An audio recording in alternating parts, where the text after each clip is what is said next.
When they say the harassment and abuse in the games culture is a thing, I am not denying it. Matter of fact, we have talked about that on this show since pretty much day one, and I know there's some irony to that, because I know Grover said a lot of crude things to a lot of people in the past. Oh, it went on forever. I would not even lie about it. But at the same time, you can tell by listening to the guy that 9 times out of 10, anything he says, no matter how awful it may sound, literal, he's not exactly being serious. That doesn't mean I'm defending what he does. Oh, I personally don't like it, but the fact that he's not actually wanting these people to die, they're not actually wanting them to burn in fires or get cancer or anything else. Most of these gamers are not really as evil as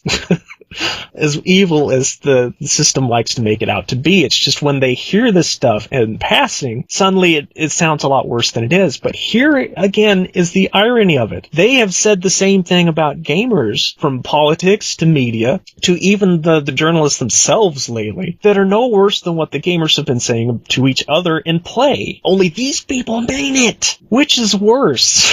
Mm-hmm. And it's not only that, they're talking about the entire gaming culture, not just a subsection of it that does these things. It's calling everybody that if you're a part of gaming, chances are you're being affected by this, and you're going to become part of this, and that you're part of the cause of this. And I will take you love to play games, you love to rape people. Here's the Jeff Gersman thing from Giant Bomb, if I can find it really quick here.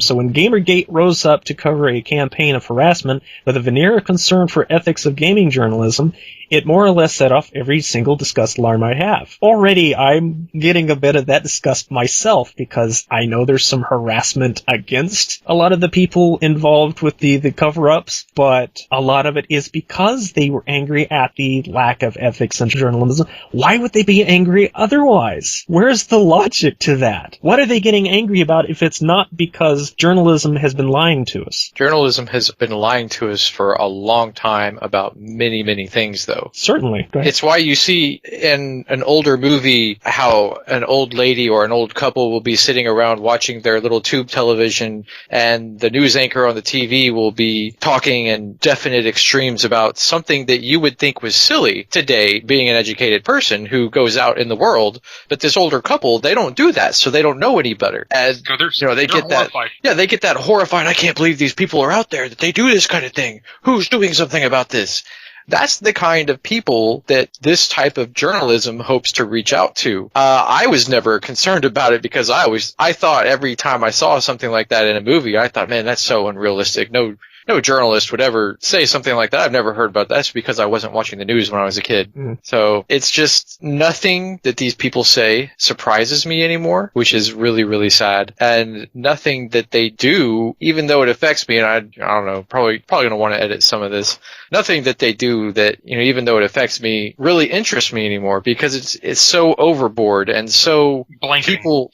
People surely aren't this gullible and this ridiculous, but the unfortunate truth is they are. Mm-hmm. And that's the thing, that if you're not part of gaming culture, you don't know what gamers are like. If you don't have relatives or kids or nephews or friends even who are gamers or coworkers, then you don't know what gamers are really like. Chances are you probably have at least someone in your network that is a gamer. If you're listening to our show, you're a gamer, so yeah, we're preaching to the choir here. But I had my thing for my family members. It wasn't until I got ill that they actually saw me playing games, because for a while I couldn't be left alone when I was learning how to control my illnesses and stuff. And for 90% of the time, well, actually more like 99.9% of the time, I'd just be sitting there playing a game. And they'd be like, okay, he's playing a game. And then they would see me get pissed. Or somebody would just, and then they would see the virtual part where I'm in there cussing somebody out on TeamSpeak, or I'm in chat, just saying the most horrendous things possible to this person. And that's where I think they were just like, oh God, what they're saying about the gamers is true. And it's just like, maybe. I mean, when they're angry, that's almost like when you get angry and you're arguing with somebody else, and sometimes some people decide to become a little higher and stick jab to them. That's what we're doing, but we're so used to it that we have to up the damn level. Especially when it's anonymous and you don't know who the other person is. Could I say that the things I've said to other people, to like family and friends, to their face, the things I've said online to other people? Hell no. And I think that's the nail on the head right there, is the anonymity. Or even when it's to your friends, they're people that can usually take it and throw it right back to you. Or the friends, we're all treating each other like crap, but we're doing it funnily. It's intended. I'm pretty sure they've been doing that stuff in sports for centuries. So Yeah. You're like, you tell them you suck, and we're all playing and laughing. And I think that an anonymous thing is, according to me, when I see most people online, I don't think of them as people. I think of them as robots. And that's what I think a lot of other gamers get that mentality too, that you're not a real person to me because I have no clue who you are. You're just this thing on the screen that is making words. I think the difference is people see professional rivalries in like esports, and then they compare it to people that play League of Legends and have that definite vitriolic, attitude. Mm-hmm. And I'm throwing League of Legends under the bus there because it's just so easy. Unfortunately. League of Legends has one of the most vile game community in existence. Which is Very saying much something. so. Yeah. Well, I think what Grover was saying about the kind of automatons on the other side of the screen that we're not connecting to them as people, I think that's exactly what needs to be pulled out of the gamer thing, because this is not a game thing. This is an internet thing. You go anywhere that there's some sort of battle between one side and another, no matter how small it could be. It could be just about your favorite movies, or it could be something as big as religion or politics. There is going to be these people that are going to clash with each other, and they are going to say nasty things to them. They want you to die. And it does not matter what their age is. It doesn't matter what their race or their sex or even their viewpoints are. They could be the absolutely most pacifistic people you've ever met, and they will say some really nasty stuff to the other side. Like I said, these are people from all age groups, from all over the world. They aren't gamers, even. So if they are being given the pass while the gamers are the only ones taking the blame for everything, that's a strike already. And this is where the biggest part of the hypocrisy comes from. Like I kind of started with the guys who did the Mass Effect thing. There has been all of these bomb threats, all of these shooting threats, all of these rape threats, and everything else against these three particular women, Zoe Quinn, Anita Sarkeesian, and the latest one, Brianna Wu. They are getting headlines week after week every time they get even the slightest threat. However, that's all we hear about, is all of these threats that the Gamergate community is throwing against the journalists, throwing against these three particular women, and everybody is claiming that it's only coming from the gamer side. Please look around, folks. All of this doxing stuff, and as far as I understand, doxing is when you manage to get enough of a person's information that you can pretty much pull everything that's online about them out and share it to the public. That is what doxing is, right? Yeah, it's something that goes on Reddit constantly. It's basically where you reveal somebody's identity, personal information, and to cause them fear or harm. Both sides of this fight are doing this. This is supposedly what happened to the Fez creator Phil Fish. Opened up that whole stuff about the IGF. Whether he actually did it to himself or not, I don't know, because I hear the same thing about Zoe Quinn. I hear the same thing about Sarkeesian. And I can believe it because these people have rode this celebrity train for all it is worth. Sarkeesian, the reason she keeps getting these death threats is because every chance she has a place to speak, she is going to them. She's supposed to be scared to death for her life, but she has no problem going to all these college campuses to speak about this stuff. That's kind of curious. She's nothing but an attention grabber. She knows that the gaming community is all bark. How often do gamers go actually do what they said they're going to do? Unless you get a crazy one. There's going to always be crazy people out there. I don't blame them for taking the threat seriously. It's just, why is it all of this being one-sided? Because I have been keeping up with a lot of especially because of the feminist thing, I've been keeping up with a lot of these tweets and stuff that's going back and forth, and how many game developers are siding with the journalists and the feminists on this stuff. How many people in the industry that should know better, and some of them you can kind of feel that they're being forced to, because if they don't, have no choice. They're going to be, they will be basically eaten alive by media if they do not side with them. It was like when Sarkeesian got that ambassador award at that gaming convention a couple of weeks back. I wish I could remember the name of it, but again, no notes. But yeah, Anita Sarkeesian, who basically did very little research on a project that is full of fallacies, lies, and intimidation tactics, got an ambassador award for video games. So basically what GameSpot is doing, and there's a pause there, so if I completely broke off topic here, that's why. But GameSpot is going to do is they're going to start policing comments all the harder than they were before about having a zero tolerance policy. And they quote here, anything constituting harassment of our users, our staff, or indeed anyone else for doing nothing more than sharing an opinion or being different. I am curious if this swings both ways. It rarely ever does. If there's something something they don't agree with, it gets banned, regardless whether or not it was actually considerable harassment or not. And I bet you 2-1 that there's still going to be plenty of harassment against those other people, and they're not going to get silenced at all. Mm-hmm. I guarantee it. Just as an example, I am no fan of Fox News because they have fabricated so much. They are way too right-wing, so there is no non-bias whatsoever. Of course, who does? But at the same time, people will let MSNBC go be praised like it's something that cannot be touched because it's so honest and truthful. I have watched some stuff from MSNBC. Those are some of the sickest people I have seen on television in 20 years. Yeah, they're no better. You know what's sad is I can't even trust CNN anymore. That's a damn shame. BBC's going the same way. The last couple of years, they've been so inundated with a lot of the, okay, you're making certain groups look bad. You're just reporting the truth, I know, but we need to color it a different way. And that's exactly what's happening more and more I've everywhere. been having to watch Al Jazeera, that news group, which is weird. Or BBC. Why am I having to watch these groups that I never had to do this before, just to actually get news that actually seems useful, or not spiteful or censored? You know, I have heard so many of these conspiracy theories about so long, about New World Orders and how we're being socially engineered by our media to think and do certain ways and certain things, and our political systems are rigged to be... It's looking extremely true. I don't know how many people ever took the 1984... I cannot remember the writer's name. I don't think it's Philip K. Dick. George Orwell. Yeah, thank you. Orwell. Orwell, sorry. Yeah, I got... But yeah, George I don't know how many people actually thought any of his stuff would ever become true, but it is. We're seeing it, and it's not even trying to hide it anymore. And it's disgusting. And what this basically boils down to is because of all the censorship, because of all of this magazine politicized stuff that's going on these websites, I don't even know how much of it to trust anymore, let alone what news can I pull off of these that's actually usable. So, with a great and heavy heart, because I love those animated segments, game news is probably going to be postponed for a while. When we find some news that's actually worth talking about, like the Wii U stuff we were talking about with Smash Brothers, I think it'll be kind of our topic stuff for the week. It probably means we're going to get even more opinionated than ever on this show, but maybe that's what we need. Maybe we're too safe for people. That seems what it is. But in the process of eliminating game news, I do not want to take out one of the more interesting bits of our channel to be pretty much removed because of what somebody else is doing. And I know that kind of sounds like, oh, they're banning us something. No, it's nothing like that. That is personal choice coming from me. I haven't even talked to these guys about this, but because I am the one who does a lot of the animating work, that's a lot of...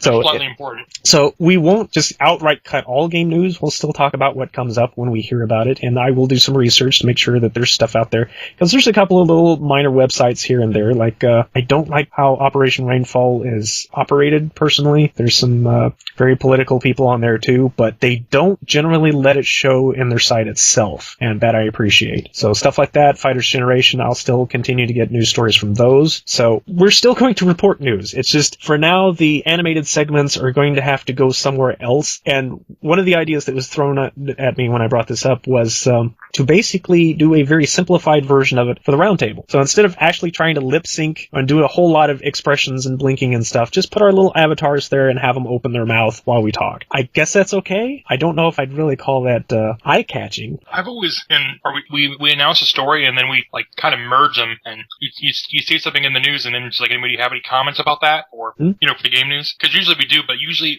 we want to rush through it. I don't know. A lot of times though, it's all we really need to comment is one or two little words.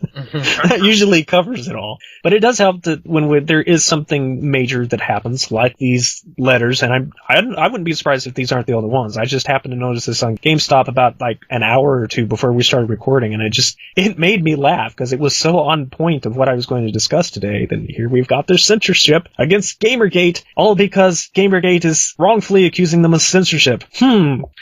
That is just amazing. But again, I do not agree with abuse. I do not agree with harassment, especially when it's actually serious, or when you're doxing people or doing something that's criminal. What was it, about summer last year when that streamer got the SWAT team called in on him from people like this? That is nothing to joke about, people. It's no joke. You have fair use. I mean, that's why I have no problem about these women actually feeling threatened. I don't, even if a lot of the harassment that they're getting hit with is something that they've caused or something that they've even hired people to help make happen, which is a common accusation right now. But all in all, I just can't stand over the mainstream journalism is, and I cannot trust it. I cannot use it in any kind of good conscience right now. It goes against everything that I personally believe in. There's too much, I don't want to call it evil, because a lot of these people, even during our little pause, I was reading some of the stuff that the Giant Bomb letter was saying. Despite all of the ridiculous amounts of hypocrisy he was stating, a lot of the stuff he was saying at the same time, I perfectly agree with. And I'm sure he believes it. I don't know if that he believes he's lying to anybody or not, because he may not be in on this whole mess. I don't really know a whole lot about Jeff Gerstmann. But the only way this is going to stop is for people to stop taking attention to these people that are going out of their way to get the attention. And leaving the harassment out of it, no matter how much you hate them, the less they have to work with, and you've heard this all over YouTube comments, I'm sure, don't feed the trolls. And that's what people are doing by giving them this ammunition of, look, we are being hated because we're women, or look, we're being hated because we're journalists. That is not the reason this is existing. And yeah, there's going to be people that are out there just for the sake of, oh, look, here's a cause we can get behind that we can cause some trouble with. There's always going to be those people, and on both sides once again. But it's not going to go away because the conspiracies, the corruption inside of so many of our social... And I perfectly realize a lot of this is coming from academia right now. Most, like Digra, do not be surprised if you hear more and more about Digra in the news as time goes on, because they're basically an intermediate force between academia, the colleges, where a lot of this crap is coming from, and the video game industry. And these people are going out of their way to even these underground discussions that have been leaked online, working with journalism, working with college professors to socially engineer gaming to be something they prefer it to be. Go look these logs up. These are not fake, folks. I'm serious. This stuff exists. And guess what? Our government is paying for it. What that means? We are tax paying an infiltration of social engineering. I don't like using the term Nazi. Every time anybody does anything that's remotely wrong, we try to attribute it to the Nazis, because there is no greater force of evil the world has ever known as far as we can think of, though I'm sure there's people that would think otherwise. But it seems like, grammar Nazi, feminazi, it's something we attach to stuff, or we compare somebody to Adolf Hitler. I get the reasons for this, because it's that kind of balancing to show how similar they actually are, but I try to avoid that type of thing. So when I say that this is an evil thing, I don't mean to say that it's like the Sith or something. It's not like a Dark Lord coming in with 100% evil intentions. These people, a lot of them mean well from what they're doing. They just either don't understand, or they're filled with a bigotry about something, and it's just corroding what they're wanting things to happen to fit what is... Yeah, you missed some words. Yeah, I've been talking too long. Probably. And the guys agree, so we'll start wrapping this up. All in all, do not expect game news for a while. I want to start replacing it with something else. Maybe we can start writing some goofy skits together, and we can do some animation with those. I'll make a harder attempt to get the Prinny Plays going again. Just something other than Roundtable, because we need other content on this channel, and I perfectly realize that, and I think game news was definitely a good direction to take that. So I hate giving it up, but for right now, yeah, I think it's going to have to happen. So if anybody out there knows of any non-biased game news sites that, even if it's just really genre specific, if I can get enough of those genre specific stuff, like Fighter's Generation is for fighting games and Operation Rainfall is to a lot of the obscure Japanese stuff that gets imported over here. If anybody knows anything similar to that for like first person shooters or role playing games or simulations or anything, let me know. We don't think that the gaming industry is going to die or anything, but definitely keep an ear out, keep an eye out. If you see some awful things changing, make sure you talk to people. Even if they're not interested in gaming, bring up the conversation about this stuff, so that when this stuff starts hitting the mainstream, and it has, I've seen mainstream news start picking up all these death threats against Sarkeesian lately, and they're completely one-sided. They are not getting the story at all. They're getting it all from very specific and very pre-written places. And so we need to be able to educate the people around us that, gamers, there's a lot of problematic gamers out there, but not in the same aspect of what society is trying to press on it. Because all you have to do is look around. All of the stuff that they're talking about, this harassment, this name-calling of video gamedom, is the stuff that's already going on the internet from people that's never played a video game in their life, unless it's like Solitaire. So... That's not a video game.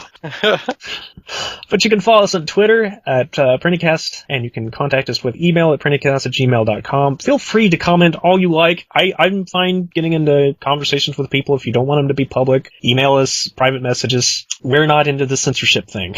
So even if you hate what we have to say, I'm perfectly open to hear your ideas about it. If you think Gamergate has been an awful thing and that all of this stuff needs to just go away and leave these people alone, that they're doing their job right, if you believe that, feel free to convince me. I am not a closed-minded person. And definitely, above all else, do the research yourself. Make sure that when you do your research, you don't just stick to certain sites, especially if they're strung together. Make sure you get opposing opinion sites, just so you can maybe get some truth somewhere in the middle. And I will try really hard to stay non-political about that type of stuff. So, until next week, folks. See you next time. See you next time.